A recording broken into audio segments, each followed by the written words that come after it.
ಚಿತ್ರದುರ್ಗದ ಬಳಿ ಆದಂತ ಭೀಕರ ಆಕ್ಸಿಡೆಂಟ್ ಕ್ರಿಸ್ಮಸ್ ಹಬ್ಬದ ದಿನವೇ ಶಾಕಿಂಗ್ ನ್ಯೂಸ್. 9 ಮಂದಿ ಸಜೀವ ದಹನ ಆಗಿದ್ದಾರೆ. ಈ ಆಕ್ಸಿಡೆಂಟ್ ನಲ್ಲಿ ಖಾಸಗಿ ಬಸ್ಗೆ ಕಂಟೈನರ್ ಡಿಕ್ಕಿ ಹೊಡೆದು ಇಡೀ ಬಸ್ಸು ಹೊತ್ತಿ ಉಳಿದಿದೆ.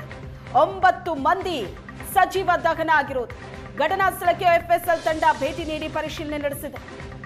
ಖಾಸಗಿ ಬಸ್ಗೆ ಕಂಟೈನರ್ ಡಿಕ್ಕಿ ಹೊಡೆದ ಪರಿಣಾಮ ಇಡೀ ಬಸ್ಸು ಸುಟ್ಟು ಕರಕಲಾಗಿದೆ. ಬಸ್ನಲ್ಲಿದ್ದಂತ 9 ಜನ, ಒಬ್ರು ಆಸ್ಪತ್ರೆಯಲ್ಲಿ ಮೃತಪಟ್ಟರೆ ಇನ್ನು 8 ಮೃತದೇಹ ಬಸ್ನಲ್ಲಿದ್ದದ್ದು ಈಗ ಹೊರ ತೆಗೆದಿದ್ದಾರೆ.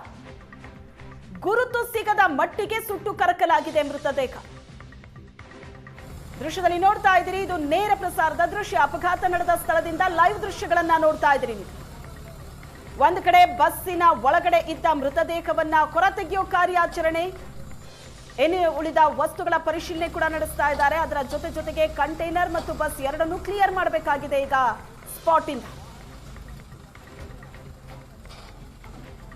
ದೃಶ್ಯದಲ್ಲಿ ನೋಡ್ತಾ ಇದ್ರಿ, ಇದು ಲೈವ್ ದೃಶ್ಯ. ಇದು ಈಗ ಈ ಕ್ಷಣಕ್ಕೆ ಅಲ್ಲಿ ನಡೀತಾ ಇರೋ ಕಾರ್ಯಾಚರಣೆಯ ದೃಶ್ಯ. ಇದು ಚಿತ್ರದುರ್ಗದ ಗೊರ್ಲತ್ತು ಕ್ರಾಸ್. ಇದು ಅಲ್ಲಿನ ಸ್ಥಳೀಯರು, ಕೆಲವು ಪ್ರತ್ಯಕ್ಷದರ್ಶಿಗಳು ಕೂಡ ಇದ್ರ ಬಗ್ಗೆ ಮಾತಾಡ್ತಾ ಇದ್ರು. ಆಕ್ಸಿಡೆಂಟ್ ಆಗತ್ತೆ, ನೋಡ್ತಿದೀವಿ ಆಕ್ಸಿಡೆಂಟ್ ಅಲ್ಲಲ್ಲಿ ಆಗೋದನ್ನ, ಆದ್ರೆ ಈ ತರದ ಇಷ್ಟು ಭಯಾನಕ ಆಕ್ಸಿಡೆಂಟ್ ಅನ್ನ ನಾವು ನೋಡೇ ಇರಲಿಲ್ಲ ಅಂತ.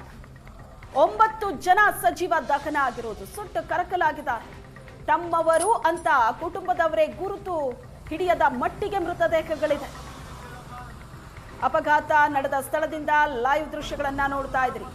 ಕ್ರೇನ್ನ ಮೂಲಕ ರಸ್ತೆನ ಕ್ಲಿಯರ್ ಮಾಡುತ್ತಿದ್ದಾರೆ.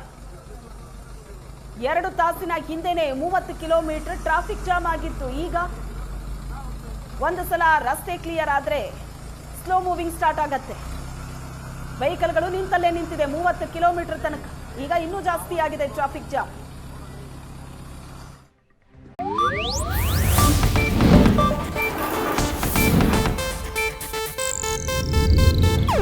ಇದು ಏಷ್ಯಾನೆಟ್ ನ್ಯೂಸ್ ನೆಟ್ವರ್ಕ್ ಪ್ರಸ್ತುತಿ.